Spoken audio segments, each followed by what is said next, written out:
সদ্য আমি আমার এই নতুন বাইকটা নিয়ে একটা ট্রিপ করে এসেছি ঝাড়খণ্ড, সেটার ভিডিও আসবে, কিন্তু তার আগে আমি দেখাচ্ছি যে আমার বাইকটার কি অবস্থা, কি হাল একবার দেখে নাও।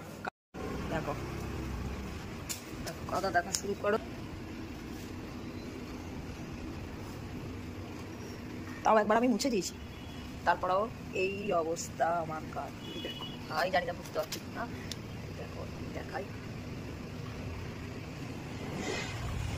কাদাগুলো দেখো একবার, খালি কাদা উঠেছে গাড়িতে, কোথাও অব্দি উঠেছে দেখো কাদা, এই সামনে এই পুরো পুরো কাদা।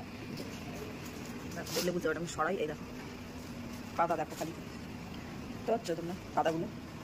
এই দেখো পুরো লাইট ফাইট আবজা হয়ে গেছে। এই যে তোমাদের এরপরে একবার পরিষ্কার করেও দেখাবো, এরপরে এটা ওয়াশ হবে। দেখো কাদা উঠেছে কোথায়, দেখো কাদাটা দেখো, এগুলো ব্ল্যাক, কিন্তু কিছু ব্ল্যাক আর বোঝা যাচ্ছে, ব্ল্যাকের কোনো গল্প নেই আর সত্যি। আশা করি বোঝা যাচ্ছে কাদাগুলো, দেখো খালি কাদা উঠেছে গাড়িটা, কিছু এই অবস্থা, পুরো গাড়ি কাদা ভর্তি। এরপরে এই দেখো পুরো মানে লেয়ার হয়ে গেছে কাদার, পুরো গাড়িটায় কিছু কাদা উঠে ভাই। এই জানি না এখনকার গাড়িগুলো কি করেছে, এই যে কাদা ভর্তি, সন্ধ্যাবেলা দিয়ে দেবো। এই দেখো হচ্ছে কাদা তোমরা, এই দেখো পুরো একদম লেয়ার হয়ে গেছে। এই যে এখানে পায়ে কানেকটা উঠেছে, পা পড়েছিল বলে পুরো কালো রং দেখাই যাচ্ছে না।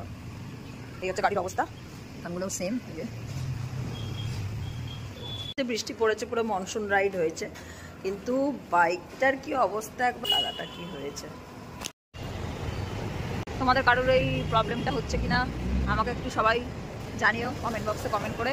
আর যদি এটার কোনো সলিউশন পাও, মানে এই প্রবলেমটা সলভ করার জন্য কী করতে হবে, তাহলে আমাকে একটুখানি জানিও। নিশ্চয়ই যারা SP160 ইউজ করছো তারা এই প্রবলেমটা ফেস করছো, তো তোমরা কী করে প্রবলেমটা সলিউশন বার করেছো, বা মাডগার্ড এটা কোনো লাগানো যায় কিনা, এটা আমাকে একটুখানি জানিও। খুব শিগগিরই দেখা, ততদিন সকলে খুব ভালো থেকো, চলো।